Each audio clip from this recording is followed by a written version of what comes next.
Hello and welcome to the Build With Baer Workshop. My name is Pat Baer. I'm here to build a model kit to hang out with all of you. I'm going to go ahead and throw the Bear Cave, the Lego of the site, the tier 2 blue emote in chat. If you are currently a subscriber, you can reply with those emotes.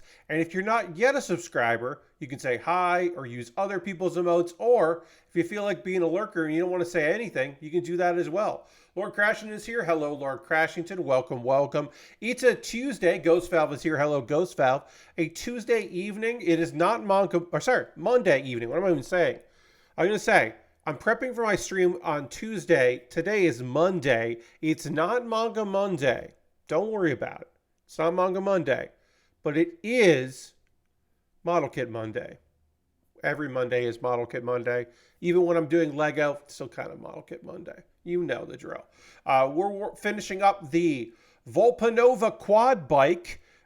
We will see all three versions of the kit because it does have its regular mode, and then it has two different vehicle modes.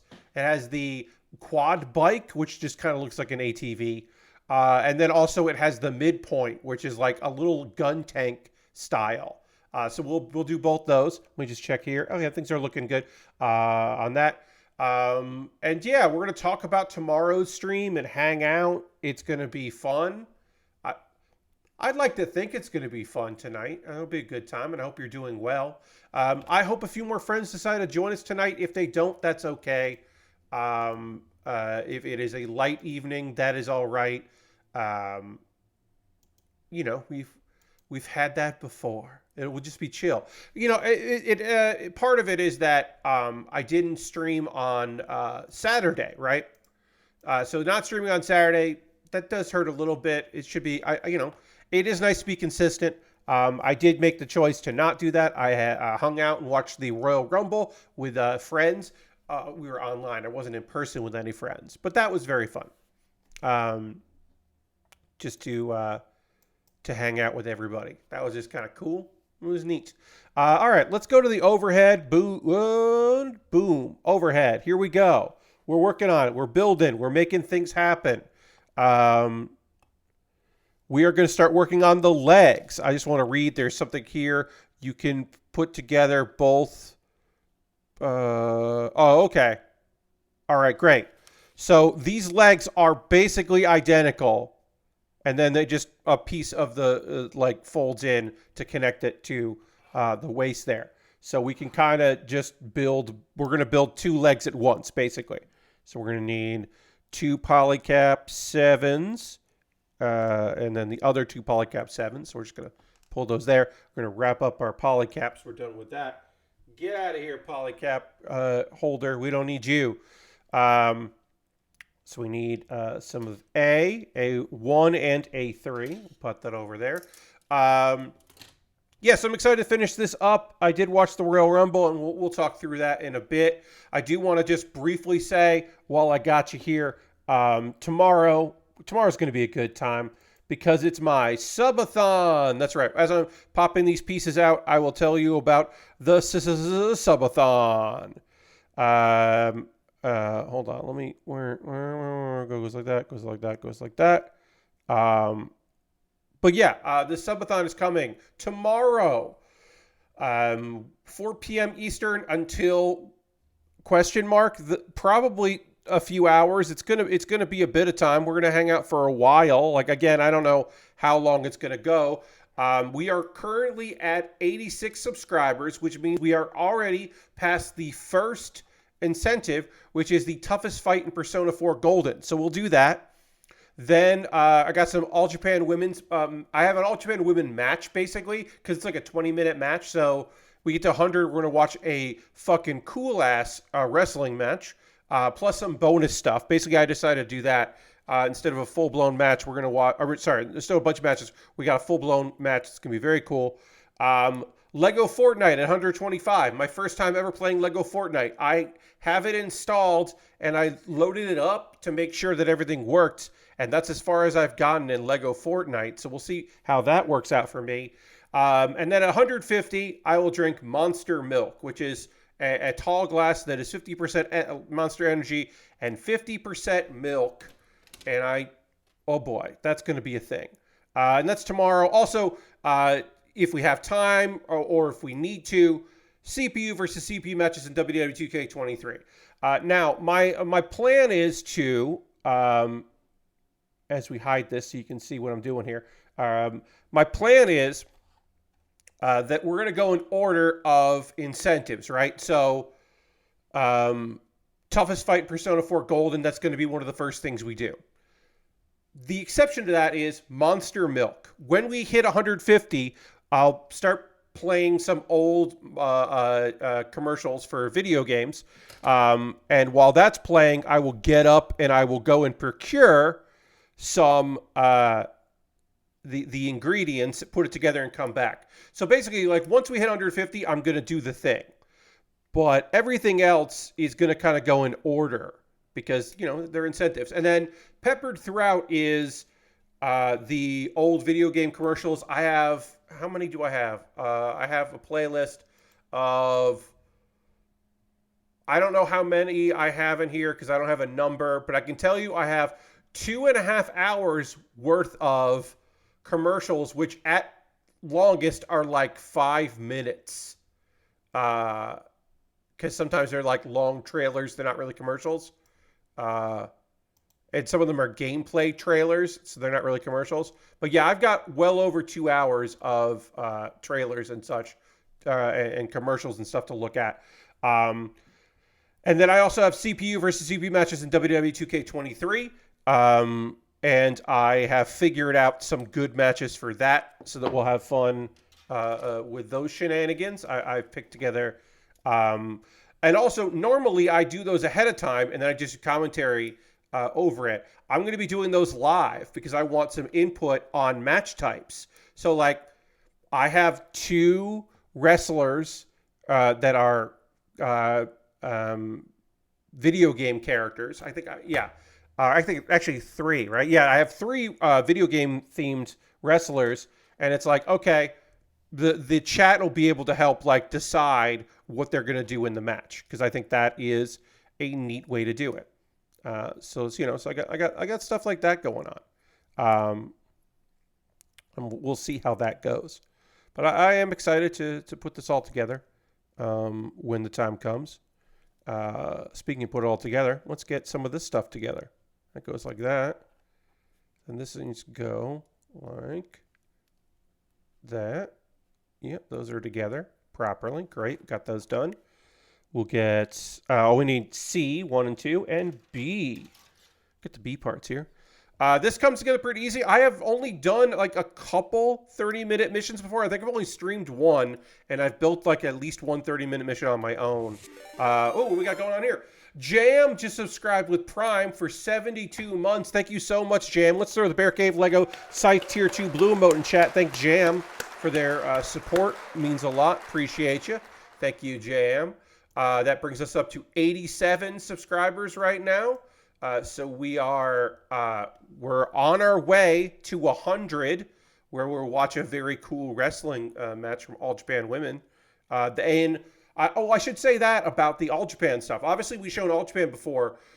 This is a rip of a DVD. Now, it is a match from 1992, but it is a DVD rip from 1992, or from footage from 1992. Obviously, the DVD's not from 92, but you know what I meant by that.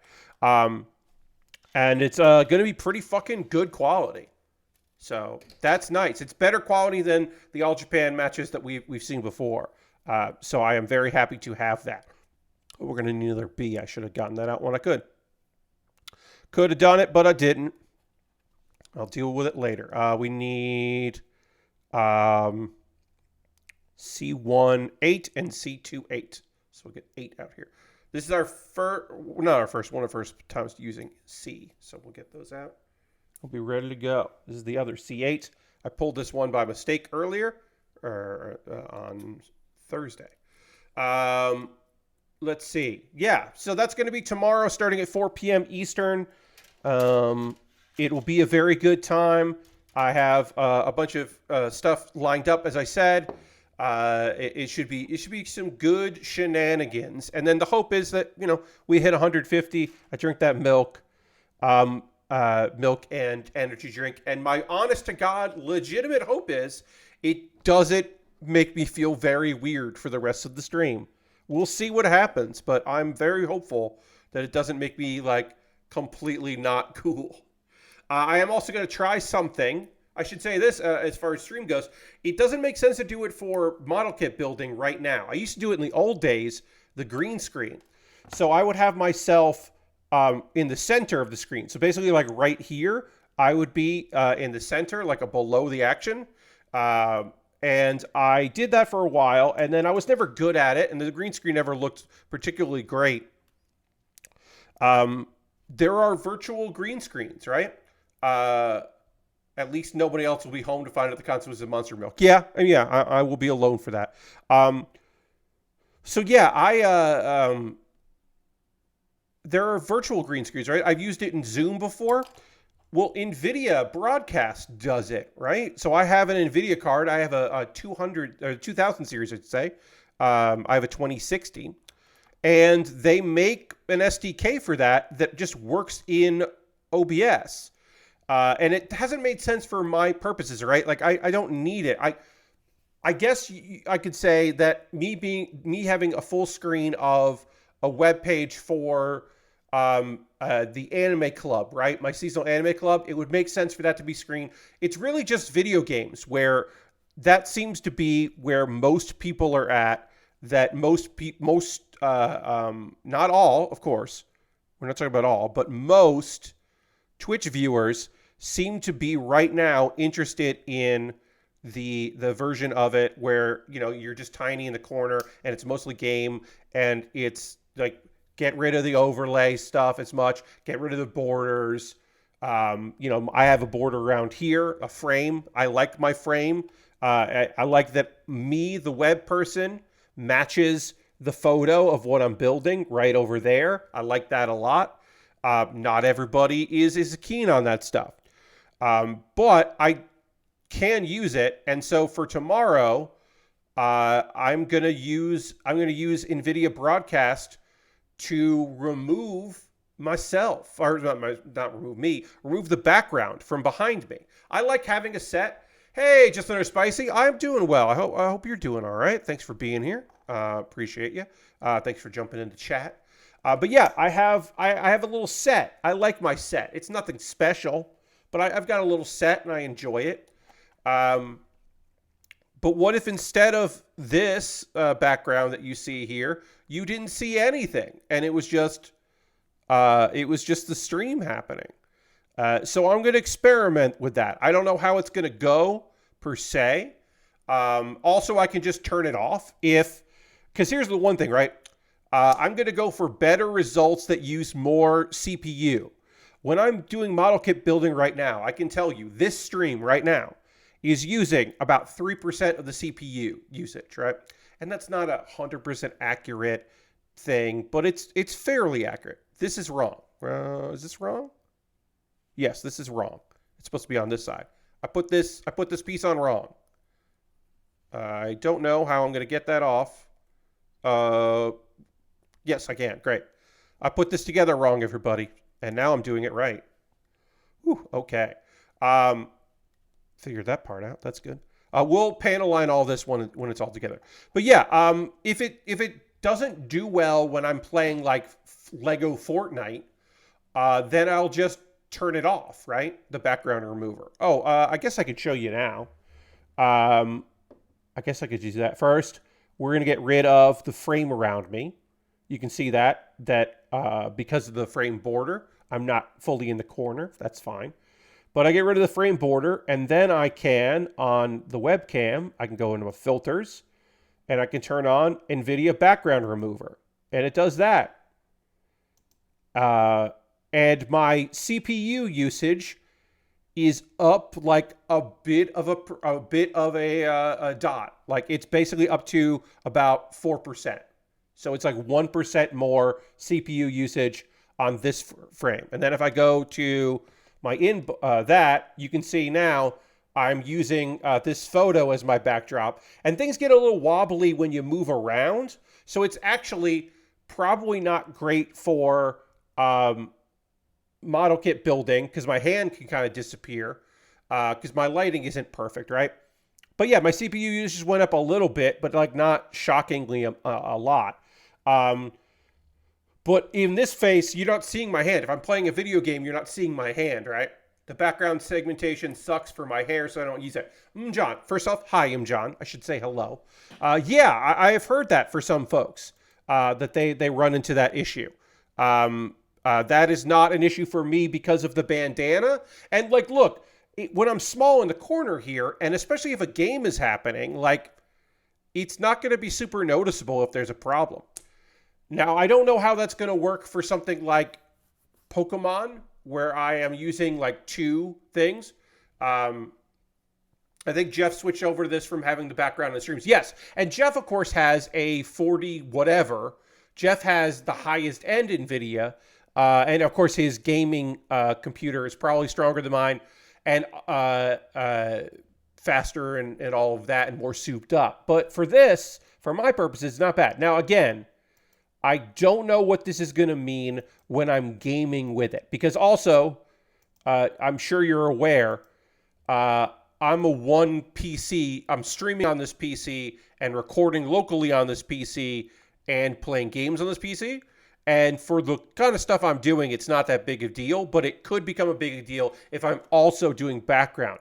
So I'm going to have to keep track of everything and make sure that like things aren't messy tomorrow. Should I be experimenting on a stream that feels important to me? Not really. I shouldn't be doing that. I really shouldn't for the stream where my goal is to go from right now 87, a fantastically high 87 subscribers. I want to jump from 87 subscribers to 150 subscribers tomorrow. So I probably, definitely shouldn't do this. I shouldn't do this. The thing that we're going to do, I shouldn't do. Instead, I should just hang out and do normal stuff. But I think it'll be fun. I think it'll be fun to try it. John says, it takes up some horsepower, like you mentioned. Probably going to be tough for a game, background removal, and video compression. Yeah. So the thought is, well, here's the thing. Tomorrow, probably not going to record locally. Probably just going to do the VOD on Twitch, right? That will save a lot of time and energy if I'm not doing locally. Since I'm doing so much other stuff, I'm probably not going to record locally. I might just, what I'll probably do is, I keep saying probably. What I think I'll just do is I will record locally for like me drinking that, just so that like I don't have to run into issues. I want a good copy to upload to my regular channel of me drinking Monster Milk. I think Monster Milk should have its own like video. So I'm probably only going to record locally for that and not for everything else. And then it'll just be the VOD. Also because there's a whole segment that shouldn't go up on a VOD, which is all of the video game commercials. It might get muted on stream. So, you know, it is what it is. I'm doing that I know that could be an issue. So yeah, so I'm going to experiment, but I'm not experimenting too much with that. Really. Oh yeah, my CPU usage went up a bit there. It spiked for some reason. Not sure why. Not even doing anything, but whatever. It wasn't that bad. It wasn't a big spike. It went to 4% instead of 3%. Usually I'm around 3% here. So it jumped up. It jumped up a hair. But it's not like it was something where I'm like, oh no. It's like, sure. It is what it is. And we're going to need this. Well, I don't know what B18 is. B18 must be from the wheel unit. Yeah, I don't have anything for, unless that was supposed to be on the waist. Let me check the waist real quick. B11. Yeah, I don't know what B18 is for, but we'll figure that out in a bit. Lord Crasher says, unfortunately, we won't know until you stream, and the games can be different on how it affects things. Yes.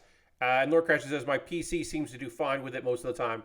Monster Milk is going to do numbers. I mean, the Pilk video did pretty good numbers, so I could see that. I will also probably do a vertical version of that video as well. as a YouTube short. I'll probably make a vertical of it, a shorter version of that as well. Let's build the feet. These are components there. We're getting our legs together. But yeah, I mean, like you said, we won't really know until I do it. And I think not recording locally will certainly help with that. I am recording locally now because I do like that. My uploads are better when I'm wired, so if at all possible, I like to upload locally. Unless it's in a weird thing where suddenly my uploads are really taking fucking forever, which does happen on occasion. So sometimes I'm just like, fuck it, I'll just use the VOD. I'll just export the VOD. The exported VODs do take a while to process, but they don't take any time. They don't take much time, and they oftentimes can take less than a regular upload of it. And I'm not like uploading super great quality, and the VODs that go out are better quality than the local version that I do. So, tis what it is. All right, let's get the legs done so that we are basically body complete. Then we have to do the weapons and the wheel unit. We've got to build all these wheels. We need 9. Well, we got things to talk about. So we talked about tomorrow and kind of got set up on that. There's some other things that we can chat about here. Hold on one second. Pop that over there. So find that there. And then what else? Yeah, these little parts here just to fall. Got a pile for that. This is a quick hit. I just want to say congratulations to the fine folks behind Day of the Devs. Day of the Devs, the indie festival, because it does involve press coming out to see things, but also live streams and a whole press event. Day of the Devs was started by Double Fine in association with IM 8-Bit, and it has been a Double Fine thing for a number of years where they just invested money into it and tried to make it happen with promotional things and then also some donations and all of that. Well, of course, some people said, is it weird that a once independent company is still doing this when that independent company is not independent anymore and they are owned by Microsoft? Yeah, that was weird. They are divested from Double Fine. Now, when I say that, I should say, Day of the Devs is now independent and a non-profit operation. So they are looking for donations and fundraising to continue to do this thing and have it be a non-profit project, which is rad. Very happy for them. It does seem neat. I hope everything goes well for them. Then now, even though it'll still be run by people from Double Fine and people from IM 8-Bit, it will, you can say this is not run by Double Fine. It's run by Double Fine people, and it's not a marketing tool for Microsoft, which some people assumed it would be, or that there couldn't be any other way other than it being a marketing arm of it. So that's good. Good for them. Hope it all works out great for all of them. But I just wanted to put that out because that is, hey, Lashbrook, and this is a weird thing to say, friends, positive video game industry news. It is few. Those items are few and far between. So when we get something like Day of the Devs going fully independent and non-for-profit, that's fucking cool and nice to see. So I felt like I should it would behoove me to mention that. Of course, there are more layoffs because that's going to be the thing. Layoffs across multiple industries, but certainly also in the gaming sphere, which is just a goddamn shame and really fucking frustrating. This time more Axios? What was the name? What is the name? It is the people that make Deus Ex. Looks like also reportedly Deus Ex is new project. The new Deus Ex game is apparently been canceled. Embracer Group, of course. Eidos Montreal. That's right, Eidos Montreal. more layoffs. The layoffs seems to be confirmed, but the exact information seems to not be about like the game being canceled is I believe still like not fully out there. That's still I believe rumors, but yeah. Ugh. Just a lot. Just a lot. A lot of layoffs. The Royal Rumble. Let's talk about the Royal Rumble, everybody. The Royal Rumble happened, and it was pretty cool. I watched that on Saturday. Did not stream because I try not to take Saturdays off. I'm not going to make a habit of it because a lot of wrestling pay-per-views are on Saturdays, or premium live events, as they are called, depending on the company. And I don't want to take Saturdays off for wrestling all the time. There are occasionally some things where like WrestleMania. I'm not going to take Saturday off of WrestleMania. I'll stream on that, but then, and I'll watch the Sunday one live, and I'll get caught up on the Saturday one. That feels like something to do there. But yeah, thinking about the wrestling, I love the Royal Rumble. Now that we have a women's and men's division Royal Rumble, we get 2 Rumbles every year, and that fucking rules. So I wanted to watch it. I wanted to chat with friends in a Discord and watch it and have a good time, and that's what I did. I love the starting with the women's Rumble. I thought that was very cool. We had a number of fantastic entrants in the Royal Rumble. The return of Naomi, who was going by Trinity on the Indies and in Impact. Trinity's back as Naomi, and that rules. Welcome back, Naomi. Happy to have her back in the company. Hopefully in a better position than she was when she decided to leave it. Hopefully this is going to be better for her. Jordan Grace, who somehow didn't eliminate any. I mean, look, it makes sense that Jordan didn't eliminate anyone, but looked fucking strong and had some good matchups. If you're like, I don't know who Jordan Grace is, she is the current Knockouts, which is the women's division in Impact Wrestling, TNA Impact, TNA. She is their current women's champion.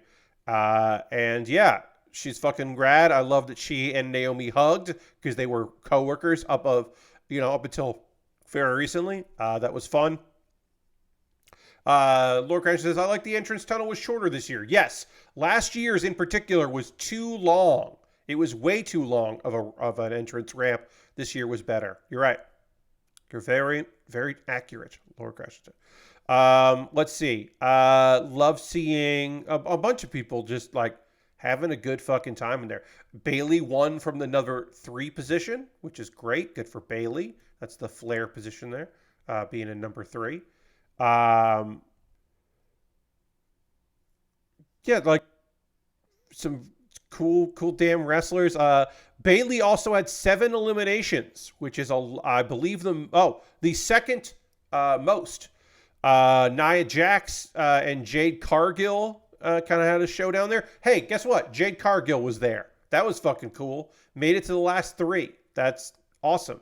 That's such a big vote of confidence.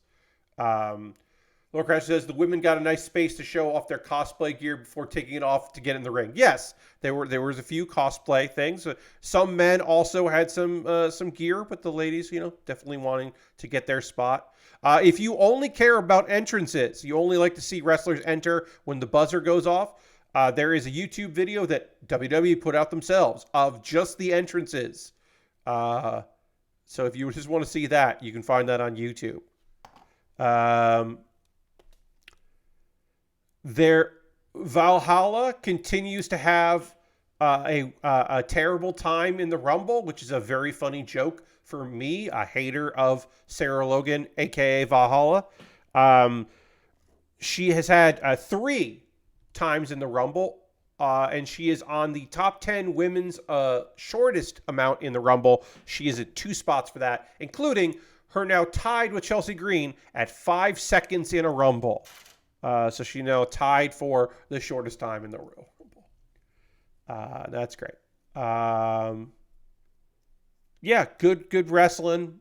Good showcase there. I don't love Nia having the most eliminations. I hate that because I think Nia Jax is not a good wrestler. I'm not interested in seeing her do things, but whatever. Yeah. I like that the surprises, Jordan Grace is a huge, like, weird, cool surprise. But I like that the surprises aren't like returns of wrestlers from like another era. And instead it was just like returns to the company. Because you had, of course, Naomi returning. Just fucking cool as hell. And then like some NXT people coming up. And that's fun. And then over in the men's, you had some people coming up from NXT. And then you had some people returning. Like Andrade returning. And Pat McAfee returning.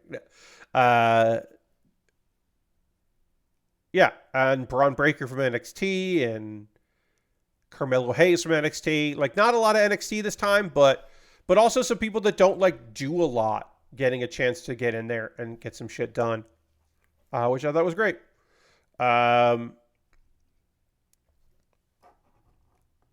Like, yeah, I don't know. I think overall, good Rumble. Let's see. Cody had 4 eliminations. Braun Breaker had 4 eliminations. They are tied for the most eliminations. It was a pretty even amount of people eliminating. You know, a lot of 1s and 2s. It was like, there was no frontrunners. As I said, the most was 4 and 2 people did it. So I don't have a real problem. I don't have a real problem with that. All right, let's work on the wheel unit. We got to build the wheel unit. Get those together. And then the weapons. And then this thing's going to be done. And then we'll move on to a Lego build. The most unique Lego build I think I've ever done. Mixing things up. Who would have thought that I would have ideas for things to do that I have not done before?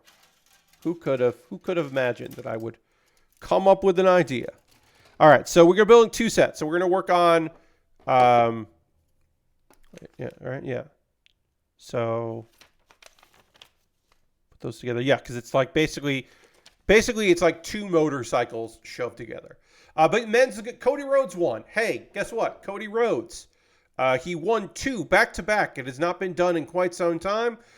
He will finish the story. He already declared that he wants to face Roman Reigns, which makes total sense that he would want the rematch.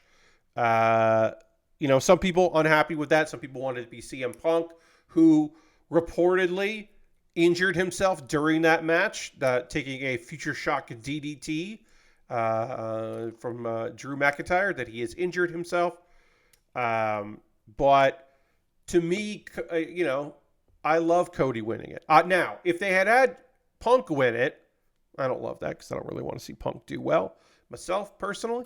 But if they had Punk win it, then Cody would have to win Elimination Chamber. And I think that maybe adds more suspense, but I don't know if that's like, it's kind of fun for him just to win it back to back. I think that's pretty neat.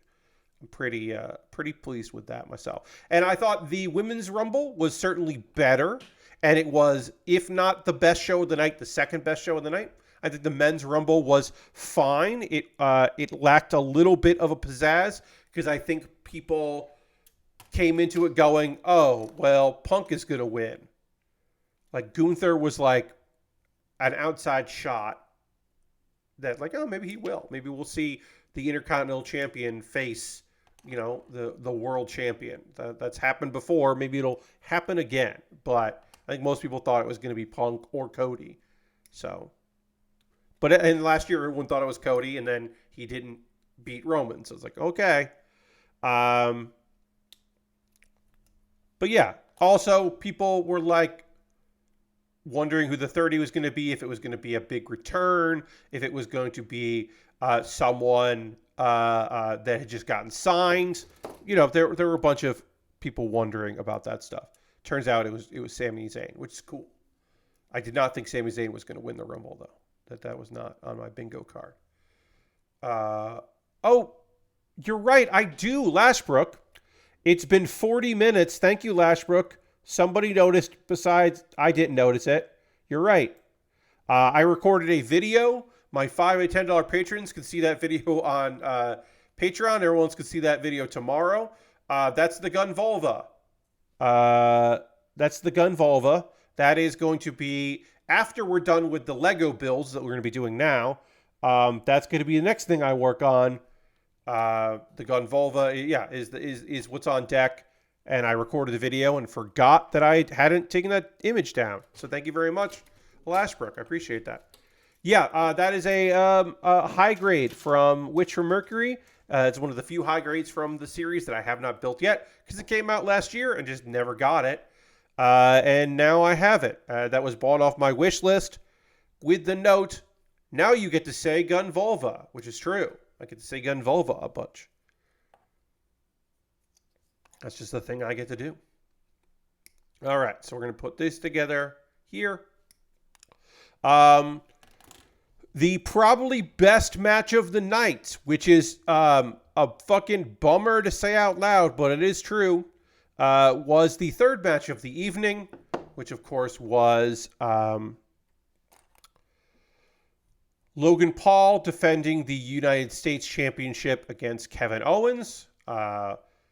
Logan won by DQ because brass knuckles were slid into the ring for Logan Paul to use.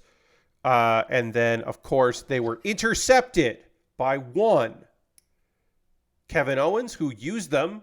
And then the ref saw the knuckles and disqualified Owens. Now, should have Owens used the knuckles? Did he need to use them? No. Heat of the moment, all of that. Some people did not like this finish. I thought this finish was fine because I think that some of those people were like, Kevin Owens shouldn't lose to Logan Paul. And it's like, well, yeah. But also, Logan Paul's going to be the United States champion into WrestleMania. Like, duh. Of course he is. Now, is Logan Paul leaving WrestleMania as champion? I don't know. I would hope not. I would hope someone, and it could be a rematch between the two of them. I don't know what that's going to be. LA Knight is someone that I could see winning the United States Championship off of Logan Paul. I could see them doing that. Somebody is going to beat Logan Paul, hopefully at WrestleMania. But like to me, it made total sense that it wasn't on Saturday that happened. And it's Paul didn't beat him clean. He won by DQ. That protects Kevin, who doesn't really need protecting. Speaking of protecting, sounds like our boy Kevin Owens was working injured, which like, hey, you don't have to. I mean, everybody appreciates somebody that goes above and beyond, but come on, man. Just wrestling. Don't work hard. And then the worst match of the night, Roman Reigns defeated AJ Styles, LA Knight, and Randy Orton by pinfall. Continues to be the undisputed champion. Of course, he was going to win. Of course, there were shenanigans and cheating. Of course, there was. Of course. No one expected any of them to win. It was just a matter of how it was going to go. Yeah. There was definitely a moment where the referee should have counted a 3 for other wrestlers because there was a stack of people in a way that definitely looked like a pin, but whatever. Yeah, that match is the worst because there were only 4 matches and that's it. I think the Rumble was probably slightly better. Let's panel line this. But yeah, the wrestling was good. I don't know what else to say. It seems like Bayley is going to challenge Rhea, but my thinking is that plot is going to change for that. Plotline stuff is going to change that, and instead she'll face Io.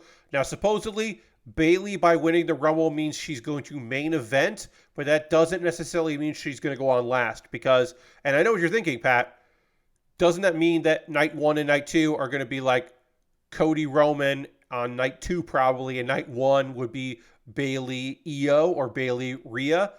And yes, that's what it should mean by main eventing, but Every wrestling company has fucked with that and being like, hey, we've got 3 main events tonight or whatever. So I could see Bayley, EO starting one of the nights and being the main event. Because I honestly, I mean, yeah, I don't know. I don't really see either of them main eventing that.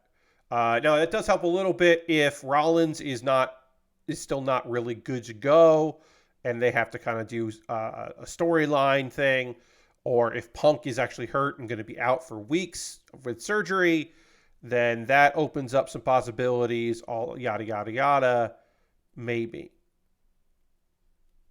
but we'll see.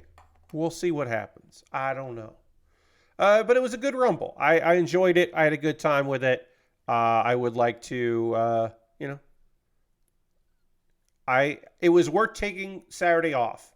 Should I be taking streams off for personal stuff like that? Probably not. I should probably try to keep as consistent as possible. Stream when I say I stream and not take streams off. I did give people plenty of notice. It's not like I canceled the stream. Because certainly sickness and all that, like I will cancel a stream if necessary, or technical issues, stuff like that. We did have the issue at the end of last year where I streamed on a Thursday for basically nobody. At one point there were no viewers. And now I know not to stream on or do a co-stream or watch along maybe, but definitely not do something else, not do alternative stuff for the Game Awards, because I just did not have anyone watching. And so I know now not to stream on the Game Awards. And maybe next year would be different, but I'm not going to fucking find out. So I canceled that stream after like 45 minutes or something. And sometimes I've had technical problems where I had to get rid of there. But if I can, I want to stream when it's time to stream.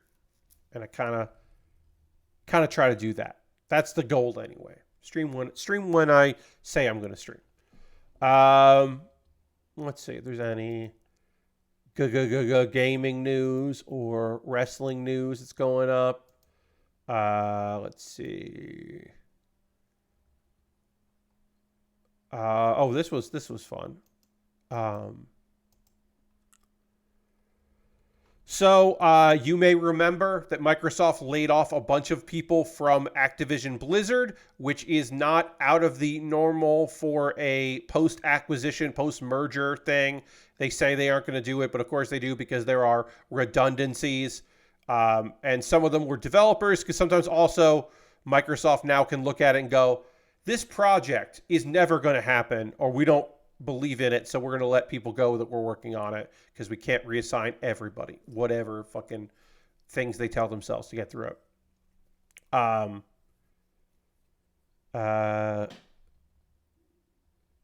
The one employee who got laid off from Blizzard, Adam Holinsky, did some fucking shit. A perk for working at Activision Blizzard was that you got 1 year prepaid World of Warcraft subscription codes. Like for every year you were there, I believe.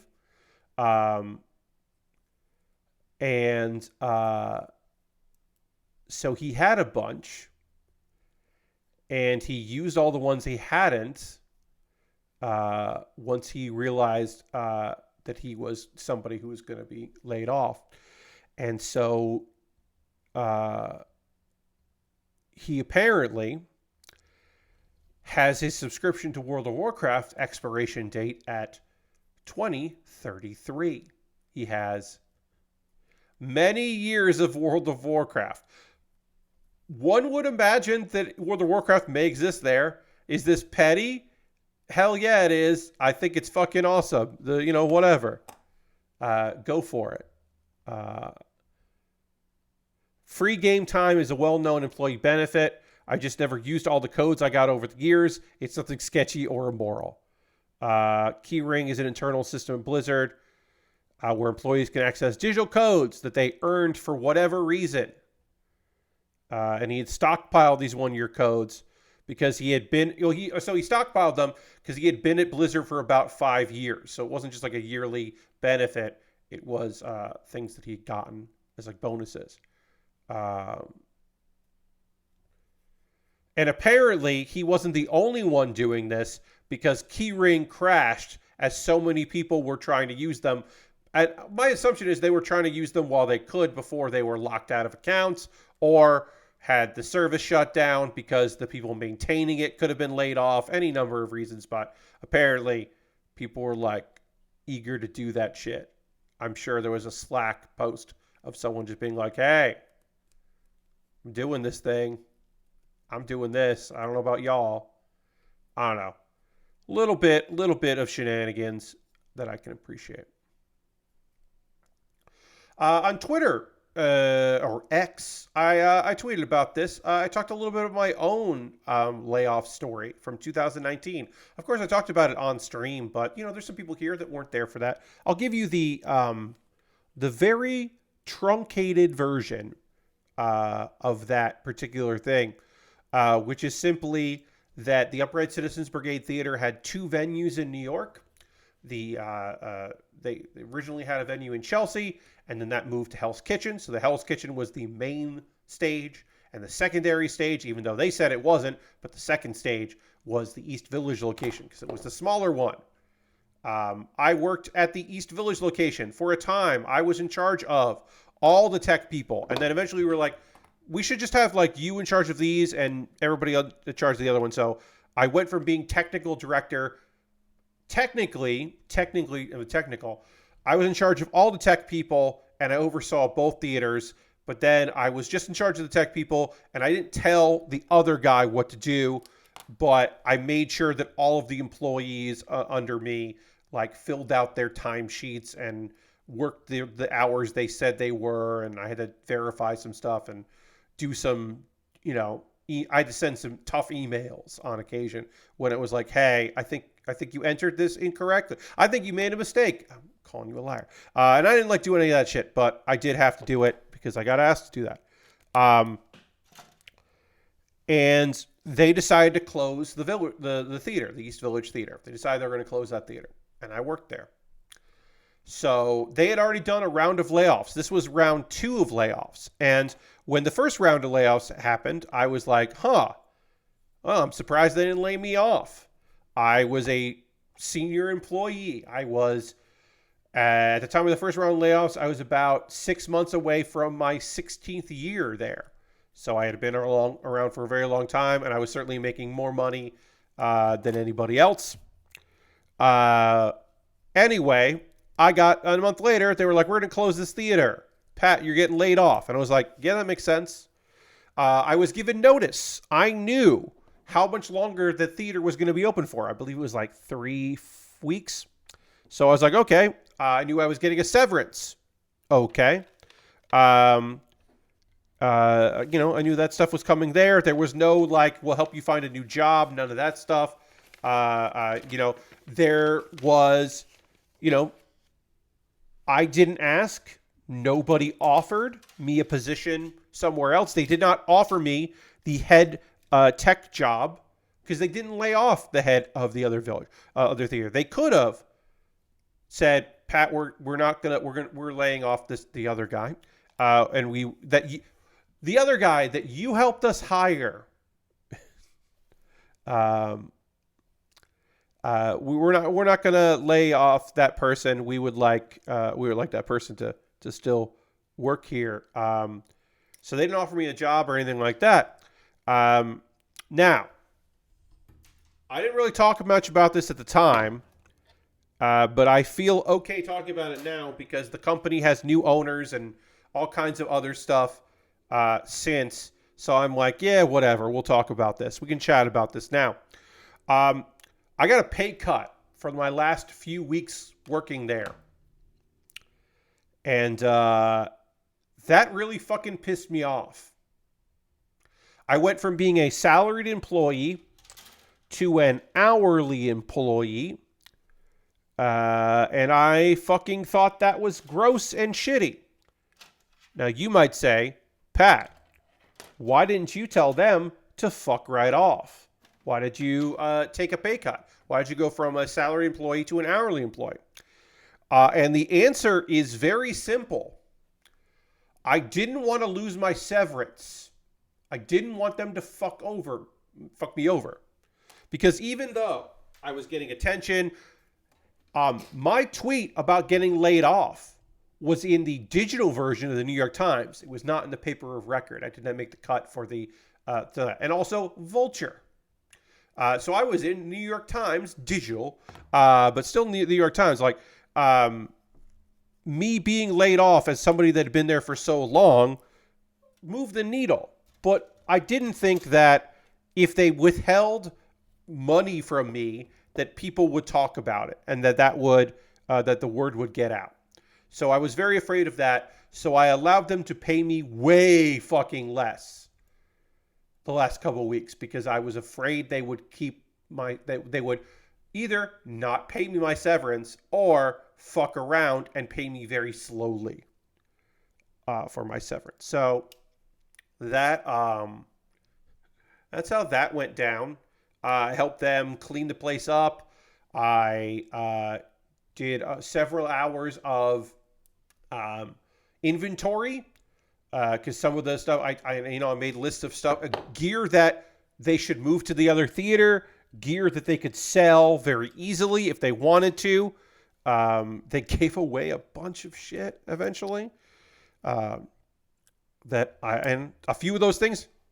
Hey, I took a few of those things when they gave it away. I didn't take it before they gave things away, but when they were giving a few things out, I made sure to be there to get what I needed. And then in the tweet that I made about this, when I was talking about my experiences being laid off, I did make sure to make a note of my best piece of advice from someone that went through this. As someone, I can say specifically, someone laid off from a place that I was laid off in January. In April of 2019, I would have been there for 16 years. So I say this as someone that had been there since my 20s and was leaving at 38. Divest yourself from your job as your personality or part of who you are. You must do this because it took me a very long time to unpack that, to work on it, especially since I could not afford good therapy. Eventually I could. I made it work. Sliding scales, thank you, and all of that. And actor programs and whatever else I could get myself booked into. But the reality of it, the real of it was that I had to really figure out who Pat Baer was when I wasn't Pat Baer, technical director of the Upright Citizens Brigade Theater. Like it took me an uncomfortable amount of time to just be Pat. It was shocking how long it took me to figure out how to not be that guy. It was wild. And how to feel okay about that. Like I there were things that I did that looking back are, it was me trying to build symbolism. Like I went to a show and paid for a ticket and made a reservation and prepaid, sat in a seat. I had not sat in a seat for a sold out show in years, but I was like, oh no, this is important to me. I took a class and paid for it with my money, whereas previously I had used credit to do it as work bonuses to take classes. But I was like, no, I'm gonna do this. I'm gonna go in here. We're gonna make this work. All right. So how do these work? Hold on. But yeah, I did whatever I needed to do to make myself feel okay about what was happening.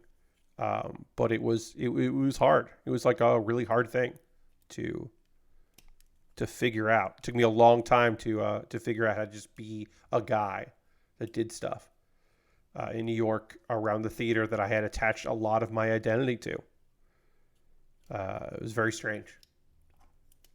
And and I, sometimes I still have when I have stress dreams, because I certainly do. I do get stressed out, and it affects your sleep and all that.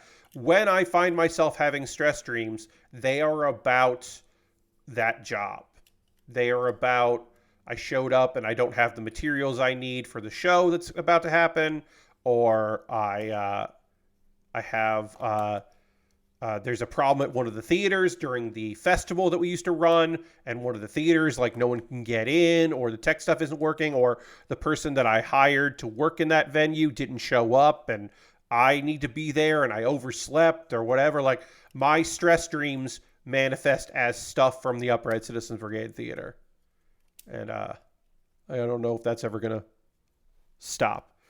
We are body complete on this kit. We're going to build the weapon, and then we'll work the two transformations here. But yeah, all we have left to build is the gun. There's just one thing left. We got to build the gun, and then we have to put it in the. This is the normal mode, but there's also the hybrid mode and the vehicle mode. So we have to figure out how to transform the two different things. And then also there are parts that we can use to connect things. We don't have to worry about that. But yeah, we got to figure out the modes, but we do need to just build the bazooka. And then we'll be ready to do that. And this thing is silly in a way that I really, really enjoy. And then we'll start working on a Lego project that's going to be pretty fucking cool. But right now, we got to do something fucking else. We got to do something else, everybody. I got to talk to you about ways you can support the channel. Everything I'm about to talk about here is optional. You don't have to do any of these things. If you would like to, I would love it. I would be thrilled if you wanted to support what I do here so I can keep building model kits and Lego sets and other things and hang out and talk about wrestling and video games and anime and all that. In order to do these things that I'm going to be talking about here, I need your assistance. At this point, I would say, if you are currently a subscriber, you can throw the Bear Cave, the Lego, the site, the Tier 2 Blue emote in chat. Being a subscriber is the easiest way to support what I do here through Cash Money or your Prime Gaming token. You could gift a sub to somebody in the community. Jam resubbed with Prime, which is great. On Thursday, Bobby gave out 10, Bobby Does Roller, gave out 10 gifted subs, which is wild and wonderful. We're currently at 87 subscribers, which is such a high, lovely number. And we're, there's a whole thing that's going to happen tomorrow. But yeah, if you want to become a subscriber, that's an easy way to support people here. Gift a sub. If you want to donate bits, you can join the cheerleader board with Harold. That's another way to help me out if you're so inclined. There are other ways to do that. Obviously, Twitch is the easiest because you're already here in Twitch. You probably already have money associated with it from subscribing to other people. You could do that. I got a Patreon at patreon.com/PatBear. There's a $1, $3, $5, and $10 tier. If you want to jump into my Patreon, there's a Q&A that went up there that's exclusively just for my Patreon. And so you can see me answer 2 questions. And one I think I haven't talked about in years. So it was kind of nice to chat about that in there. See if there's something on the Patreon. There's a tier that's right for you, maybe. My YouTube channel. Oops, where we go? Oh, there we are. YouTube.com/PatBear. Subscribing to YouTube is obviously a free thing you can just do. So if you want to subscribe to my YouTube, please consider doing that at youtube.com/PatBear. There's also a membership there, $2 a month. You get my Wednesday videos on Tuesday. So tomorrow you will get another video in Kuma Bear, my ongoing recommendation series. The next Kuma Bear comes out for everybody on Wednesday, except it comes out early. So you can do that. And everything I make through YouTube, Patreon, and Twitch, and also direct donations through Coffee and Stream Elements, or sorry, not Stream Elements. It's been a while since I used Stream Elements. Through Coffee and PayPal, all goes into a fund, and I take money out of that fund to buy model kits. So that's another way to support me. And then I want to just AdSense is a thing. I just want to check real quick. How's my AdSense doing here? What's going on with my AdSense? My Google AdSense. I want to see if I'm ready to get a payout yet. Let's see. How am I doing on Google AdSense? Ooh, I'm so close. A couple months from now, probably. Maybe even a month. Who knows? Maybe my shorts are going to equal money. I don't know. But someday soon, I will have enough to get an actual payout because you have to hit the $100 from YouTube. But when I do that, I'll buy a model kit with that. But yeah, it all goes into a fund. I buy model kits with that. That's how I bought this 30-minute missions kit, because I saw it and went, oh, quad bike, that's fun. I'll build that. I'll build a quad bike. Let me get in on. Let me get that thing. I was able to pick this up because of your generosity past you, helped present me. The next thing I'm building is a Lego set that actually was a gift, a Christmas gift. But what I'm building after that is a model kit that was bought off my Amazon wish list, because that's jumping the queue and becoming the next thing that I build. If you would like to buy something for me to build in the future and have a dedicated YouTube video about it, you can go and check out my wish list. I've got model kits. I got inexpensive kits. I got expensive kits. I've got a kit that I thought I had built at some point. I don't know why I thought I built the Dagger L, but I put that on the wish list because I didn't build the Dagger L. I just never built it. I thought for sure we had, but no. But yeah, I got model kits, Lego sets, inexpensive kits, expensive kits, kits that are on sale all the time, free shipping, all that. A couple pieces of gear at the bottom because it's always nice to have some gear options. And you can pick something up from there. Again, I'll make a dedicated video. I'll jump the queue. And that's just another way to support what I do here. Optional, obviously. All these things are optional. What else? There's that. Oh, my alternative to Amazon, because it's nice to have alternatives, is Throne. If you want to join my Throne wish list, feel free to do that. And of course, check out my wish list, I should say. The most convoluted way to support me financially is USA Gundam Store. You go to USA Gundam Store. You make an account there. You buy a gift card. Then you get an email with the gift card code. Then you send me a DM on Twitch or a whisper on Twitch or a DM on Twitter. I mix those up in my head. That's fun. With the gift card code, and I will use that gift card code to buy something from USA Gundam Store. If you want to support me and not spend any money, the way to do that is to go to my Discord and hang out. Hang out on my Discord. You know about shows that I'm doing. I post build photos at the end of every stream. John says if you hide that gift card code in an escape room, it will be slightly more complex. Yes, John, we could make Here's the fun thing. I've talked about this before. I'm going to say it right now because we're going to go into some video recommendations here in a second. I just want to say this.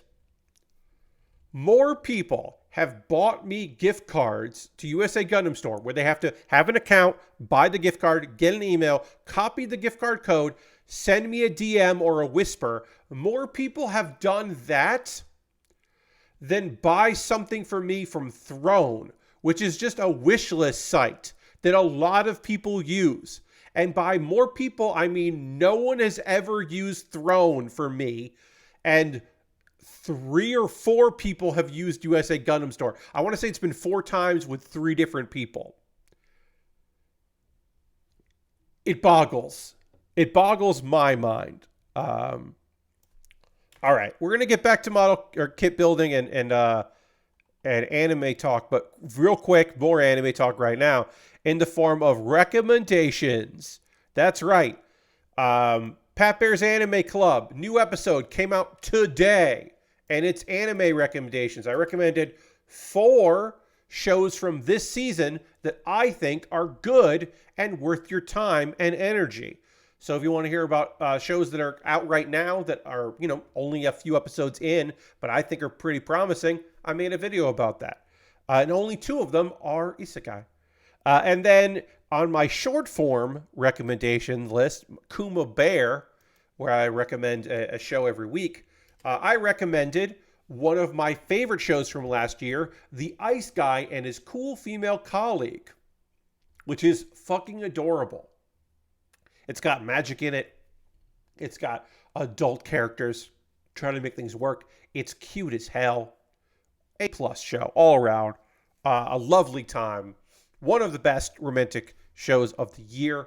And an easy recommendation for folks. So check out Kuma Bear, your weekly recommendation for me in under a minute, trying to get you to watch The Ice Guy and His Cool Female Colleague.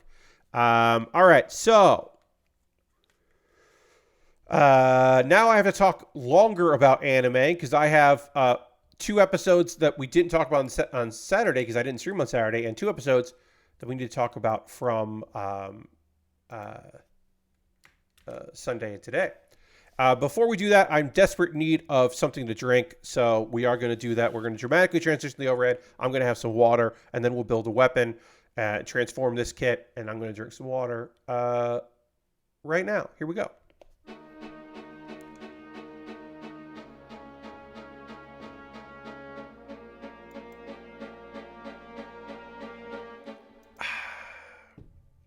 All right. I'm going to get into building the weapon here real quick. Just real quick. I'm not going to pitch you too hard on this.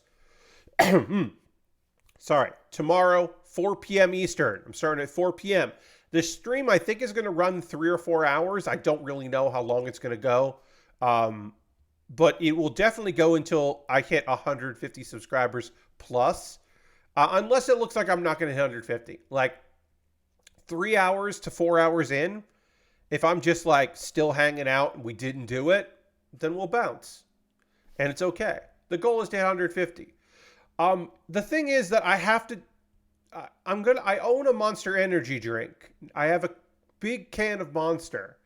And I'd much rather have 150 subscribers and drink that than just drink it for myself. I think that's reasonable. That's a reasonable thought. Anyway, let's talk about some anime while I finish up this kit and then transform it, and then talk about the Lego that we're going to be building and how that's going to work. Let's see. All right, so most of this is in C here, so we need this. We have to build a weapon, and then we will take some photos and transform and do all that. So I need 14 to 15. Let's start with the episode of Frieren, which action is heating up. And for some people, this is a bad thing, because some people don't love the action portions of Frieren. They like the slow-paced exploration and the melancholy and all of that. I happen to like both. I think they put a lot of effort into it and work really hard with it. So I do like both of them, although I do also agree. John loves all of Frieren. Yeah, I do agree that this battle is was long in the manga, maybe a little too long in the manga, and then also maybe a little too long in the anime. But whatever. They're trying to capture this bird. Is like round 1 of this thing. They need to become, one of them needs to become a class 1 mage so they can travel. So there are people competing for that right, and a bunch of people, and it's so rare this happens. And we also find out there's another incentive later. So teams are fighting each other.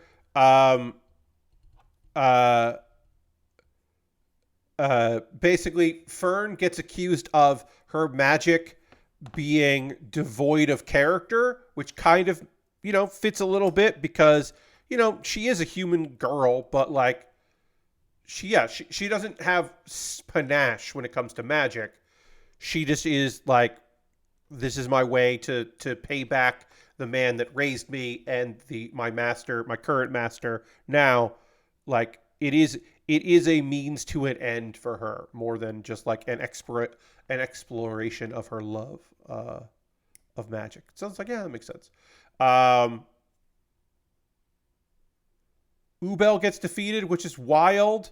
But then another person that defeated Ubel Doesn't immediately go for the kill because you can kill people in this, but like, hey, there are only so many good mages. Like, maybe don't do that. But that is a thing here where like people get defeated using different kinds of magic. Wurbel, we get like a fucking backstory for Wurbel. I'm like, come on, I don't need this. We're basically like, this dude wants to go to the demon continent to kill fucking demons. And it's like, yeah, dude, a lot of people fucking hate demons. Like, everybody hates demons. Like, okay, all right, my guy. Like, yeah, dude. Bunch of people fight. It's a whole thing. There's threats of murder. And it's just like, yeah, I'll kill either of these people. Decide which one I'm going to kill. It's a whole fucking thing. A lot of it.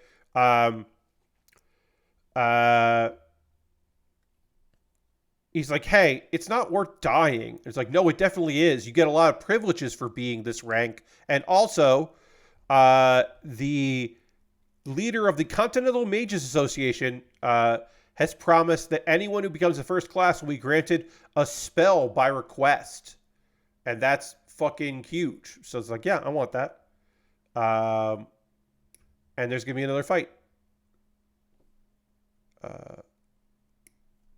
And yeah, I think it might wrap up in the next episode, but I understand why some people are like, I don't really care about this particular thing.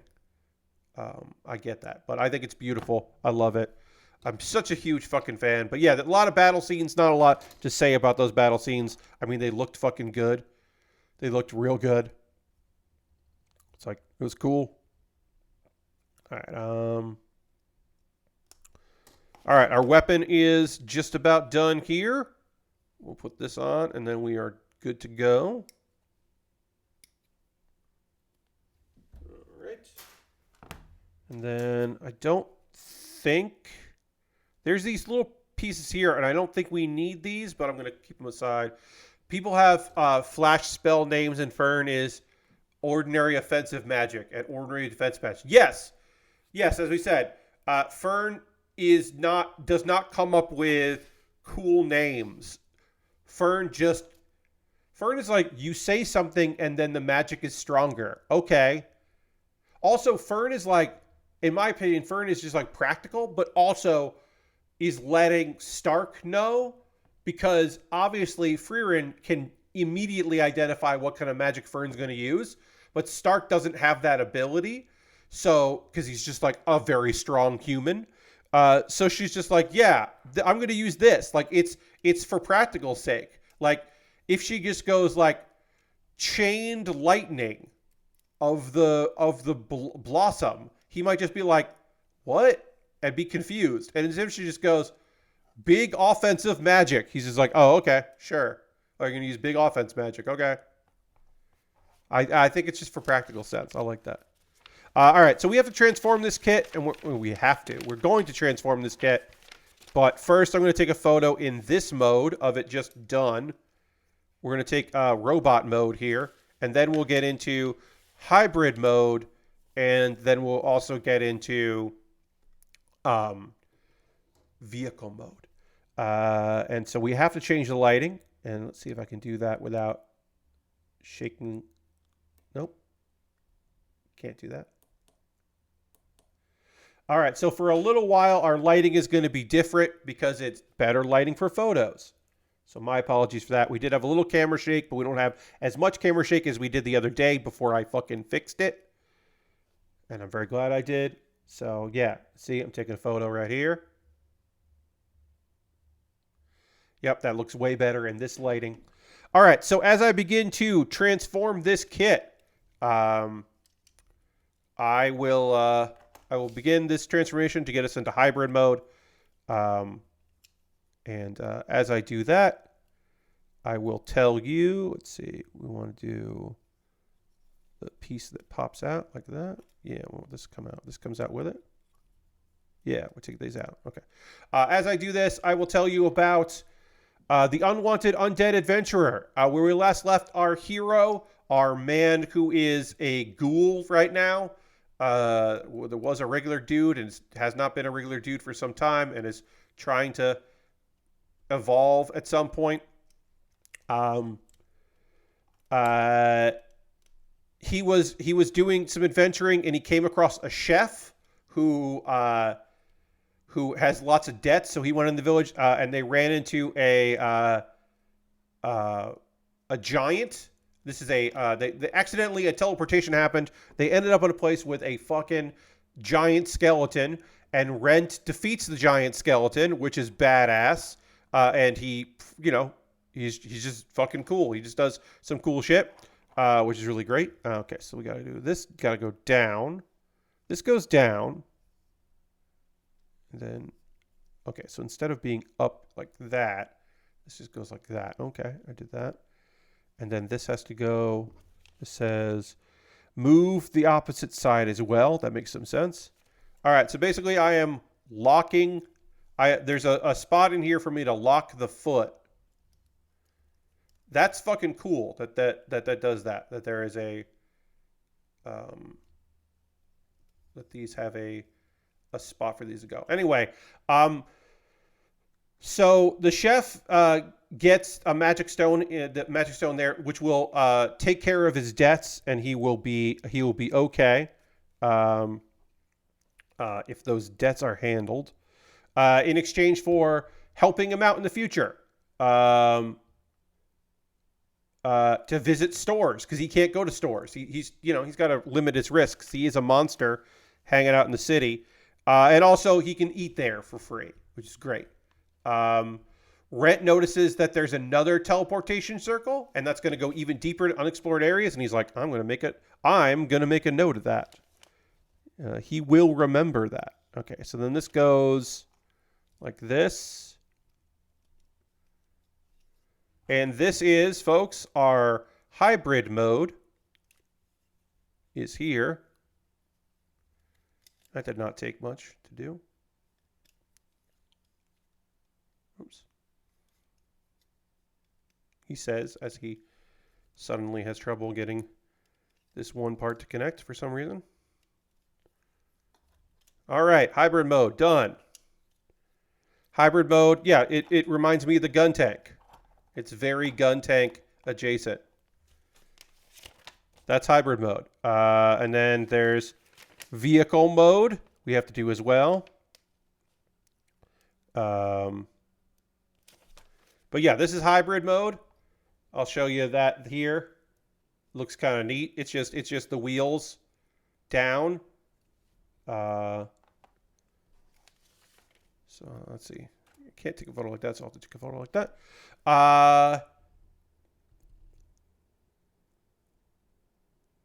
Rent is dealing with something. Loris, who's the name of the chef, and his wife is Belle, are happy, and they're going to keep everything a secret and keep his name a secret. Rent finds that something's going weird. He's getting dark impulses that something fucking weird is happening.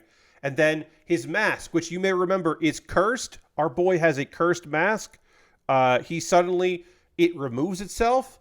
And then he, just the face part, and then he goes and fucking bites our girl, Lorraine, the researcher who is in love with him, but he doesn't know that.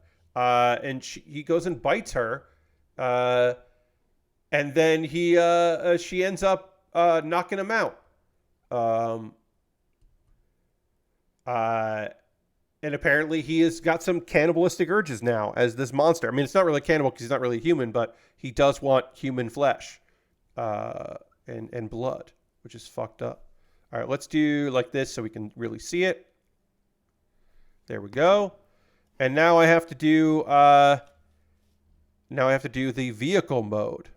So vehicle mode, we're just going to take this out here. We'll take these out here. Whoops. Take this out like that. Take this out like that. I love that these transformations are not fucking difficult. It's so nice. All right, so we start with the hybrid version. We lift up this piece like this. Then we turn it. And then we lock the arm pieces into the side. I love the locking elements of that. That makes life just so much easier. And then, oh, then this goes, this has to go like, what do you want me to do? This like goes like that. Down.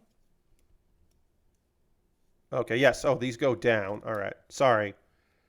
I wasn't quite sure what they wanted me to do here. I was a bit confused. Yeah, these just fucking just work real easy. And then there's some parts that lock. Oh, this locks up. So this is going to go like this.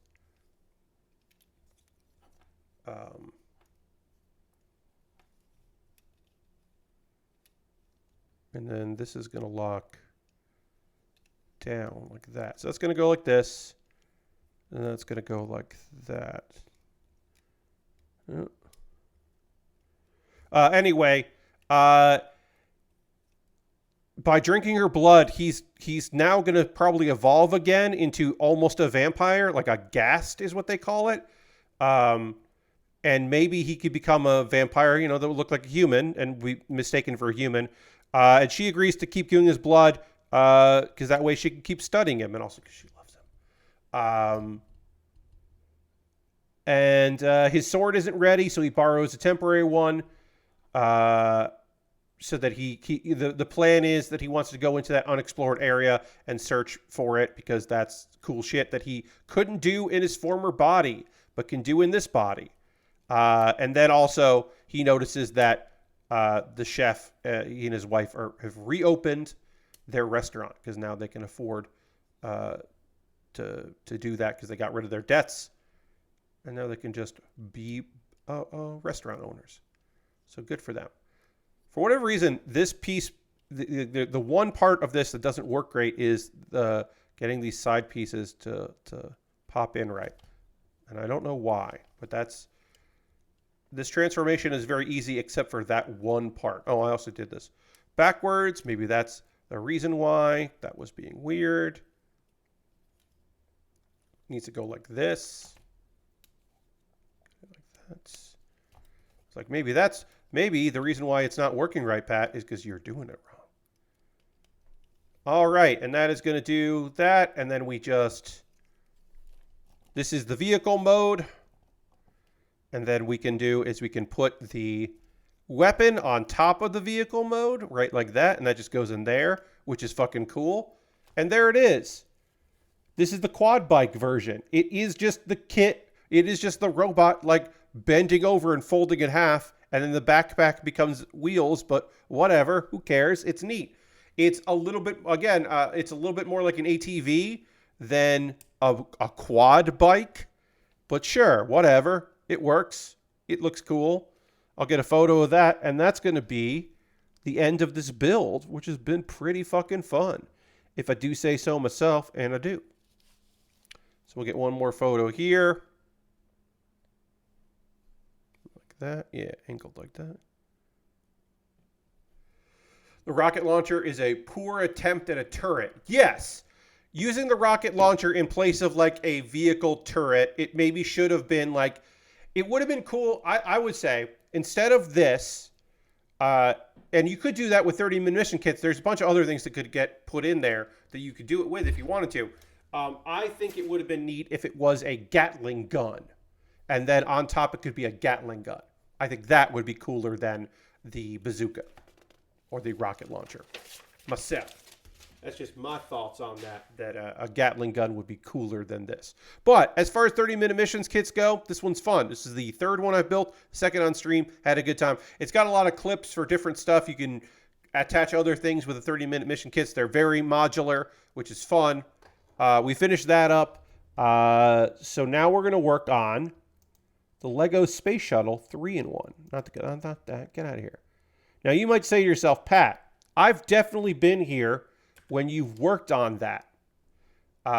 You've definitely done something with that. And you're right, I have. We're going to change the title just so I have that. And then we're going to do Lego 3-in-1 Space Shuttle custom builds, because that's what we're actually doing. That's what we're actually doing, is custom builds, friends. I've got, oh, sorry, let me get rid of this piece. This was a Christmas gift. Now, we've built this before. I have bought this before. I don't think this was a wish list. I believe I purchased this, but I have built this 3-in-1 before. This 3-in-1 has been built. We built all of the parts. I'm sorry, we're going to shake here for a second. My apologies. We've built the Space Shuttle, the flying saucer Space Shuttle. We've built the regular big Space Shuttle. We've built the Spaceman. But for the next stream, basically, a little bit of the stream, because basically this stream will get started, but mostly the stream we're just going to deal with sorting. So I should go back to that. Rubricable is a website. Rubricable, and I'm going to include the link to this in the notes here. So people can find it. And I'll make I won't do it today, but for Thursday's stream, I will include a exclamation point, like brick or something. But here is the link to Brick Intelligence. Brick Intelligence is a person who has done a bunch of designs that use parts from this kit. So we're going to use some of these parts, and not all of them, but some of them, because it's not going to require all of them. But we're going to use, a bunch of these parts for custom builds. That's the plan. And I have a bunch of builds here ready to go.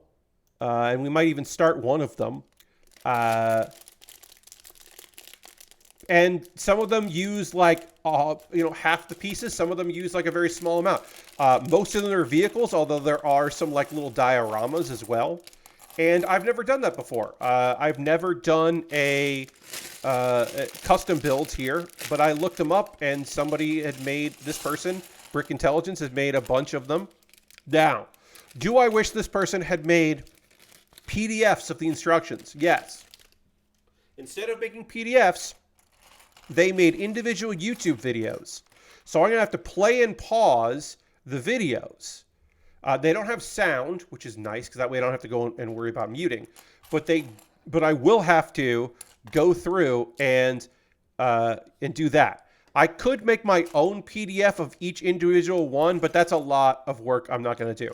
And also I understand by making YouTube videos, they could make a little bit of money because, ads could get served. So I understand why they've chosen to do that instead of the PDF route. But it's a little frustrating because it means I have a folder full of tiny videos to just scrub through, and we will scrub through them. But we're going to sort here before we get started on our first one, because we probably will get started on our first one, because there's not a lot of pieces here. But yeah, that's the plan. We're going to do that. While I am sorting, I have 2 more anime to talk to you about. And so we'll do that as I'm sorting through this stuff. Strongest Tanks Labyrinth Raids. Were we in a labyrinth? Not yet. We have not returned to the labyrinths. Drama stuff is happening. So Nin showed up. Nin was part of the heroes party along with Rudd, our tank. And we heard last episode that that party got disbanded and everything kind of went to hell. And so she basically came to be like, hey, I don't know what to do. I stepped down as being a saint, but I liked working with you, so I came to let you know what's going on. And the decision is made like, stay here, and, we'll find something for you to do. Now, Rent and, not Rent, this is Rudd. Rent is in the other show. This is Rudd. Definitely has feelings for Nin, and she definitely has feelings for him. His sister figures that out. Oops, I dropped a piece. Hold on, I'm going to just get that real quick. Wheel back now. Hello, I'm back. They have feelings for each other, but he's like, can I defend someone in a party that I'm partied with if I am in a relationship with them? Like, and it's not like, oh, can I defend them? It's like, would I be too focused on them and bad at, defending the rest of the party? It's reasonable to think that. He's got his doubts. A monster appears. Like a monster that normally would be in a labyrinth is just around. And then a bunch of other monsters appear because a labyrinth is nearby now. A new labyrinth has shown up near town. That's fucked up. Rudd gets File, who is the daughter of the town guard. She's the new, she's pretty new in charge. He kind of like rallies her because she's fucking scared, reasonably afraid of what's happening. And he's like, no, you got this. You got this. And then he gets to use his new magic sword, which he does well with. And everyone's like fucking psyched about that. And then there's a new labyrinth. And they're like, well, that's good because the town could really use a boost. There are, of course, problems with this. There's no guild there. And so a bunch of adventurers are going to show up to make money. And they're not always going to be law abiding because there isn't a guild. So the local lord is just like, hey, we can destroy the labyrinth because that's possible so that no one can use it. We can just destroy it for safety's sake. Or you can form a guild and you can be in charge of the guild. And then you would be helping to keep adventurers in line and you'd be the law of the town, which is a lot. He can't decide because he's like, I'd have to stay here, which normally you think, oh, that's good because he's got his sister here and he could take care of her. But the reason he became adventurer in the first place and left to go adventuring was so that he could eventually, hopefully, find a cure for his sister's mysterious illness. And can he go and hunt that if he's stuck here in town? And so it's like, oh, I don't know. But also, without the labyrinth, this town is just going to kind of fade away. The labyrinth would be huge boon financially for them. So he's like, do I put my sister before the town that like helped raise us and looked after us? And in the end, the sister is just like, just form a guild with strong people. Duh. You've got Luna. Luna is the person that Luna and Nin both live there. It's like, just make them your support so that they can look after things while you go out of town. If you have to leave to go search for the cure, then you can just make them in charge, which is reasonable. Our somewhat Brocon girl there makes some good points. So that's nice. So it looks like that's probably the direction they're going in. We are almost at the point where I stopped reading this manga, so I'm kind of interested to see where it goes. I do enjoy this manga or this anime. It is a very easy view, but yeah, there's some challenges and some other shenanigans afoot, and some tough times here and there. But it is solid. So I am excited to check out more of it. And I have one more anime to chat with you about as I continue to knoll this, and then we'll get started on maybe working on one of the builds from one of the custom builds that I have found online. Again, from a red brickable user, rebrickable, not red brickable. You can read it as red, but it's a reb, but it's rebrickable from Brick Intelligence, who made a bunch of custom stuff in here. As we finish sorting this, I can tell you about Fluffy Paradise, which, hey, guess what? Fluffy Paradise, one of the shows I recommend in this week's or this episode of Pat Bear's Anime Club. One of my recommendations is Fluffy Paradise. So Nema, is out with her father. They are investigating what's going on in this forest as part of his job as feudal lord, a local lord. Is they got to go figure out what's going on. There are monsters in a forest that should not be in that forest. Goblins shouldn't be around. What the fuck? So they're investigating, trying to figure out what's going on with that. The bird Nox is out there doing reconnaissance, trying to figure out what's going on. And then there's a rabbit, and so Nema gets separated from the rabbit, and goblins show up and kidnap her. They take her away. She is brought into a cave and dumped in with 2 other children that are twins, fraternal twins, named Pino and Nino.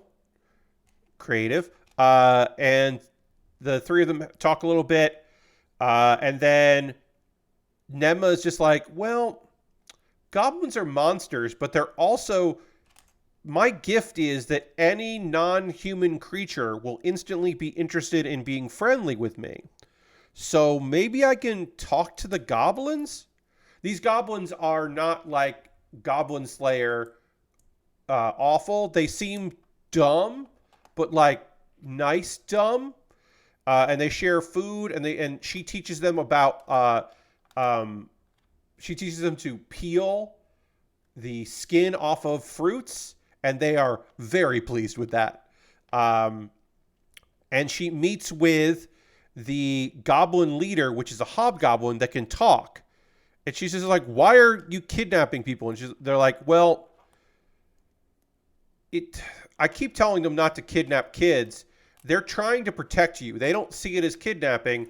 You're like alone in the woods, and the woods are scary. So they just bring you here so they can keep you safe. They don't get it. Sorry. He's basically just like, they're dumb. I don't know what to tell you. He's like, well, why are you here in this forest? Well, we were in another place, and a bunch of humans showed up and were real assholes to us. And we had to run away. And so we're here now. And I think it's mostly that her ability, like, one, I think these are reasonable goblins, which is fun. Hey, guess what? It's fun for me to say reasonable goblins. These goblins seem reasonable. But they do. They seem reasonable, that you can kind of negotiate with them. But Nema realizes her dad, who is a powerful magic user, might not be cool with, having a normal conversation with a hobgoblin, because his daughter got kidnapped, and he is an overprotective dad. That is his job in this anime. Parents in anime are incredibly, stupidly supportive, overprotective, or dead. Mean is another one, I guess. But in this case, as we get into start working on a space fighter, let me find step 1 of the space fighter here. We're going to start with space fighter. All right, step 1 of space fighter. I need these pieces here, so we're gonna get a couple builds in. We'll get these things together here. As we get into that, I will just tell you that Nema concocts a plan, and the plan requires like assistance from the goblins, who kind of understand what's going on and understands basically no one gets killed and everything kind of works out. The 2 other kids that are there are safe, and nobody dies, and it's all right, and they're just going to figure out what's going on. And Nema has like a plan to basically relocate them, hopefully, and make things work out all right. Because she wants to save them, because they're not bad. They're just doing their thing. And then Nox the bird shows up. Okay, so we need 1, 2, 3, 4. So it's this one. Here. Goes there. All right, great. So the bird shows up, freaked out. And she's like, what's going on? What's wrong? Cliffhanger for this episode. A frost spider shows up. And that is a huge, giant, terrifying looking, big old fucking spider shows up. and everyone's freaked the fuck out about this big spider that probably got drawn to the magic that was being used. But yeah, we had heard in the previous episode that there rarely have been instances of spider sightings, and now we know that one of those spiders is here. Holy shit, scary shit. And that's the end of the episode. I just want to say real quick, friends. I'll say this. First, hey, now's the part of the stream where I want to hear from you. What are you playing? What are you watching? What's got you going? What are you into right now?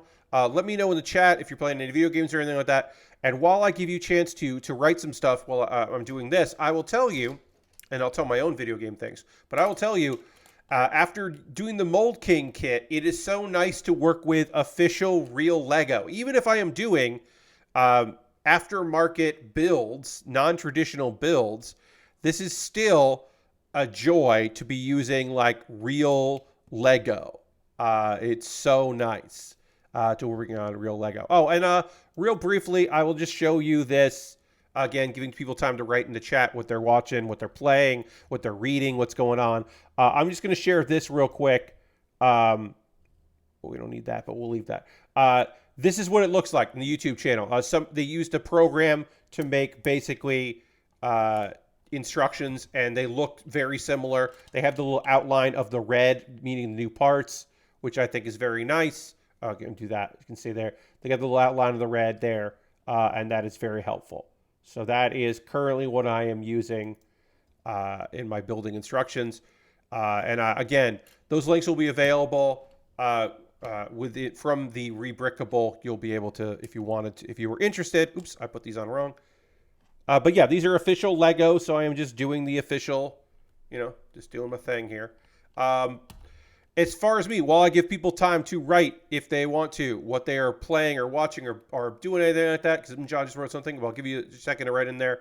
I will just let you know what I'm doing, which is Hearthstone, making sure that I'm ready for tomorrow. I did a lot of prep this weekend. I watched wrestling basically every day for the past few days because I watched the semifinals of the Max Heart tournament, which is the tag team tournament that Tokyo Joshi Pro Wrestling does, which is very fun. But that was really neat to be able to watch that with some friends. A lot of wrestling this weekend that was all very good. And then, of course, had more time to prep for all of this. That was kind of the major thing. And then watch anime. And I'm watching the shows that I don't talk about on a weekly basis or on a per stream basis. There are shows that I watch outside of this, and I have been keeping up with those. I'm a little behind on a few things.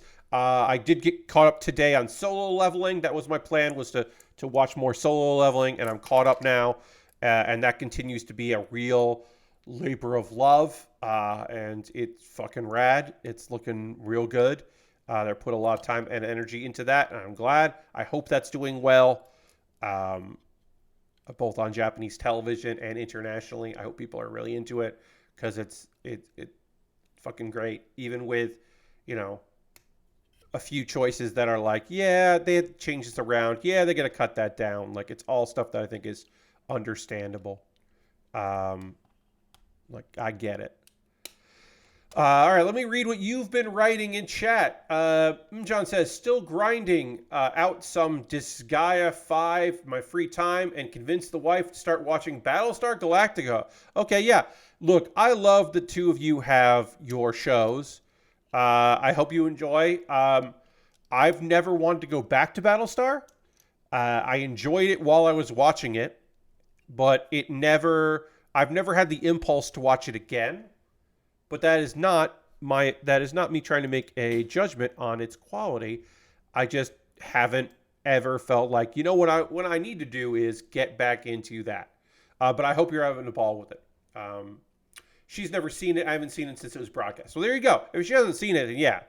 But yeah, I think there's just so much stuff out there that, I'm just never really, sorry, here, I gotta fix this. My impulse is never, let me watch that again. Like, I have my comfort shows. I shouldn't say that. I do have my comfort shows. Battlestar Galactica is not on my comfort shows. Like, I have seen Flying Witch probably 4 or 5 times. I have seen season 1 of Laid Back Camp probably 3 or 4 times. I've seen Laid Back Camp season 2 twice. I'm thinking that in March or even February, I don't know. I'm thinking in March or February, I'm going to watch season 2 again because season 3 of Laid Back Camp is coming in April. The girls are coming back. They're young ladies now, and they still like camping. And I can't fucking wait for that shit. So I might end up watching that again. Lord Crashington's getting back into Final Fantasy VII Remake with Rebirth a month away to try to beat it before then. Good fucking luck, Lord Crashington, on that. I hope you do. I hope you nail it. Making some good progress, doing well in Don Corneo tournament before getting tasked with fighting a mechanized house. There you go. Lashbrook says, I played a bunch of Alan Wake 2 this weekend to try and force myself to finally beat it because you have like a Dragon Infinite Wealth or Yakuza 8 coming out. And if I start that, I will never finish Alan Wake 2. Also, I'm close to done with a whole Cake Island, and they really hit the slowdown switch on this whole Archon. Yeah, so at a certain point, Whole Cake Island becomes a character study of a character that I do think becomes fucking cool. Honestly, Whole Cake Island is just like, hey, Oda just decided that he really liked Sanji. And Sanji has been important before, but Sanji became very important in this arc. And then also there was a period where we just didn't see Sanji. Sanji was just never around. So it really did feel like it was just like, oh, okay, we're just gonna really go all in on Sanji here, huh? Okay. I mean, all right, sure. But yeah, it definitely does slow down during Whole Cake Island. Ghost Valve says, Elden Ring again. All right, hell yeah. Do it. Trying to get ready for the DLC. Might be starting to read some Terry Pratchett. Okay, hell yeah. Enjoy, Ghost Valve. Can we finish this one build here? Maybe we can. What's step 8 going to look like? Step 8 is, why don't we do our first of these builds here? All right, or we can save it. I don't know. How many more steps do I have? This is step 8. We get 9, 10, 11. Okay, now there's more steps. So we'll just get into this. I'm going to remove the bookmark so that I can save the bookmark. And then I got to put that in there. Great. Okay. So I have saved the bookmark so that I can come here on step 8 and we can start with step 8, which we will on Thursday.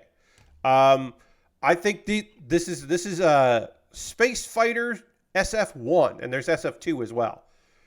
This has been a fun little thing. And yeah, we're going to here's the thing, right? On Thursday, we're going to do a bunch of these. And then that'll be it. I'm not going to do more than one stream of this. The Gun Volvo will be the thing we start on Saturday. Someone bought it off my wish list. It's only fair that I get into that. But I thought it would be fun to do a bunch of these short little, quick little builds. You know what? Maybe we will do 2 streams of it. It depends. I might do 2 streams because I do have to take this apart every time. And I do want to do a couple of them. So let's say, instead of saying it's only going to be on Thursday that we do this, because I do have to disassemble it every time. Let me say that my plan is I want to build like 4 or 5 things of these. So maybe we'll also do it on Saturday. Maybe we'll do a partial stream on Saturday. I'm going to play it by ear. But I do want to do this because I think it's fun to do. So I'm a little wishy-washy on that. My apologies for not being fully understanding what I want to do with this. But I want to thank you, friends, for deciding to spend some time here with me. I hope you had a good time on the stream. I had a good time. My next stream will be tomorrow, starting at 4 p.m. Eastern. We are going to raid. That is how we end every stream around here. We're going to go hang out with somebody doing cool shit. Because we, as I said, we always end with a raid. But yeah, my next stream will be it just says it was over. My next stream will be tomorrow, 4 p.m. Eastern. It is my subathon. The goal is to hit 150 subscribers. We are currently at 87. We have a ways to go. But that's the goal, is we're going to get to 150 subs tomorrow at 4 p.m. Eastern. I hope you come hang out with that. Of course, we are going to raid Mary Kish. We try to raid Mary every Monday. If available, we celebrate Mary Mondays around here. So let's go raid Mary. I hope you have a great rest of your night. I would love to see you tomorrow. If you can't make it tomorrow, that's okay. Hopefully you'll come back on Thursday for some Lego. Thank you all so much for being here. Have a great rest of your night. I'll see you soon. Goodbye, everybody. Goodbye, goodbye, goodbye, goodbye, goodbye.